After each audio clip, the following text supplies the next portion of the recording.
18ஆம் படி தாண்டி பகவானை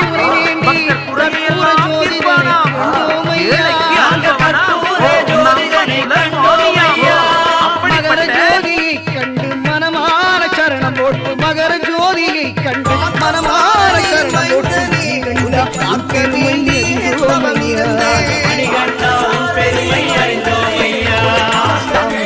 சரணம் ஐயப்ப சரணம் சுவாமியே சரணம்